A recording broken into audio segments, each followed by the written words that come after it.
El nombre de este libro, el Eclesiástico, es debido al constante uso que de él se hacía en la Iglesia, especialmente en la instrucción del pueblo y de los catecúmenos que iban a ser bautizados. Basta, pues, este nombre para mostrarnos el aprecio que la Iglesia tenía de su utilidad como arsenal de doctrina y de piedad, y para darnos idea de lo familiarizados que estaban los fieles en los tiempos de fe, con el conocimiento de este divino tesoro de sabiduría.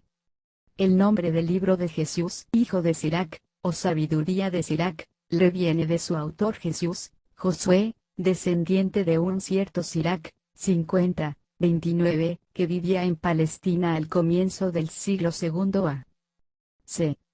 El libro fue, pues, escrito por los años 200-170 c. El autor se sirvió de la lengua hebrea, de la cual el libro fue traducido al griego, en Egipto, por su nieto, que llevaba el mismo nombre que el abuelo. La traducción se emprendió en el año 38 del rey Ptolomeo Evergetes I, es decir, en 132 a.C. San Jerónimo conocía todavía el texto hebreo, pero poco después este se perdió.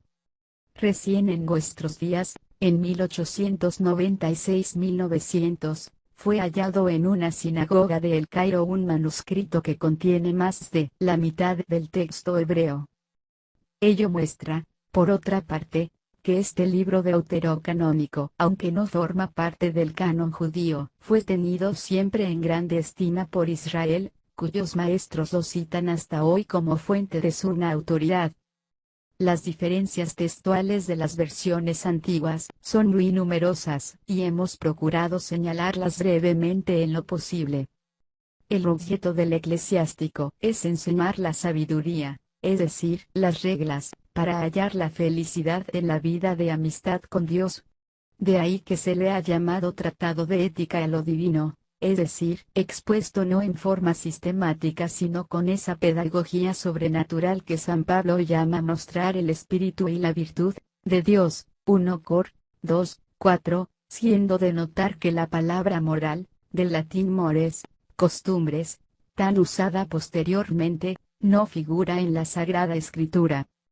Para ilustrar su doctrina, recorre finalmente el autor en los capítulos 44-50 la historia del pueblo escogido, presentándonos con elogio los varones sabios y justos desde Abraham hasta Simón, hijo de Onías. Termina con una oración y una maravillosa exhortación para que todos aprendan y aprovechen de la sabiduría que a todos se brinda gratuitamente para saciar la sed del corazón. El libro no está compuesto según un plan lógico, por lo cual su división no puede hacerse rigurosamente. Ello no obstante, señalamos aproximativamente como útil orientación para el lector, las 10 secciones que propone Peters.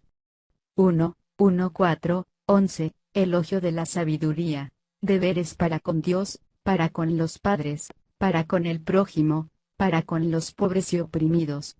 4, 12, 6, 17, ventajas de la sabiduría, prudencia y sinceridad en el obrar. La amistad. 6, 18, 14, 21, ventajas de la sabiduría. Contra la ambición. Reglas de conducta acerca de varias categorías de hombres. Confianza en Dios. Hombres de los que hay que desconfiar. Contra la avaricia. 14, 22, 16, 23, frutos de la sabiduría. El pecado y su castigo. 16, 24, 23, 38, himno al Creador. Templanza en el hablar y disciplina de la lengua. Diferencia entre el necio y el sabio. 24, 1, 33, 19, himno a la sabiduría. Las mujeres. Honestidad en los negocios. Educación de los hijos. Salud y templanza. El temor de Dios. 33, 20, 36, 19, los esclavos. La superstición. Culto falso y verdadero. Oración por la salvación de Israel. 36, 20, 39, 15, elección de los mejores. templanza, relaciones con el médico, culto de los muertos, estudio de la sabiduría. 39, 16, 43, 37, loa de la divina providencia. La vida humana, sus penas y alegrías. Castigos de los impíos. Verdadera y falsa vergüenza. Himno a Dios Creador. 44, 1:50, 23, elogio de los padres. Sigue un apéndice que comprende dos partes. A. La oración de gratitud del autor. 51, 1:17. B. Un poema alfabético de invitación a la busca de la sabiduría. 51, 18-38. No hay palabras con que expresar el bien que pueden hacernos para la prosperidad de vuestra vida. Estas enseñanzas cuya inspirada omnisciencia prevé todos los casos y resuelve todas las dificultades que nos puedan ocurrir. Junto a estos libros sapienciales, palidece y aparece superficial y a menudo vacía y falsa toda la psicología de los moralistas clásicos, griegos y romanos. Con respecto a las características propias de cada uno de estos santos libros, conviene ver las introducciones a los Proverbios, al Eclesiastés y a la Sabiduría. En el presente libro se nos dan gratuitamente consejos que pagaríamos a peso de oro si vinieran de un maestro famoso. El sabio va escrutando, como en un laboratorio, todos los problemas de la vida humana y ofreciéndonos su solución. ¿Puede haber favor más grande? Porque no se trata de esas soluciones de la pura razón, o de la ciencia positiva, que cada época y cada autor han ido proponiendo o imponiendo orgullosamente, como definitivas conquistas de la filosofía, hasta que llegaba otro, que las destruyese y las negase, para proclamar las suyas, tan relativas o deleznables como aquellas. No, el laboratorio del moralista que aquí nos alecciona, está iluminado por un foco nuevo. Los pensadores de hoy lo llamarían intuición.